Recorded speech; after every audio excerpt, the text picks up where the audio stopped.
Were they even more important this year during the debate?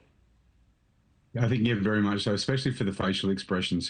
So both were quite reserved when it came to their hand gestures. And I noticed, for example, President Biden opened up with more double-handed gestures towards the end. But for the facial expressions were quite telling. And that's when we see the issues around comfort and discomfort. So if there's words that are getting said, like, for example, some of the strongest ones, I think when President Biden talked about inflation and about the economy was flat from no jobs, that's when you saw the clenching of jaw and a range of other items from former President Trump as well. So that it's instant, the facial micro expressions, but it's about being present because they go from 1/25th of a second through to 3 seconds. So we've really got to be on point to try and pick those up. What does that body language convey?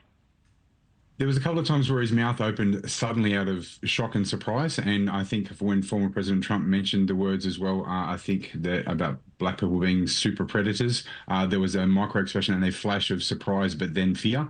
But generally, when he had his mouth open, that either happens for medical conditions or when people are trying to concentrate in deep concentration, or I say heavy cognitive load, and they're trying to get some additional oxygen as well to try and focus. So part of that, like, it was a mix of just him trying to have some deep focus during that time. But based on the words, the phrasing, the rhythm, I suppose, the speaking cadence he showed there, I don't think that it was very effective.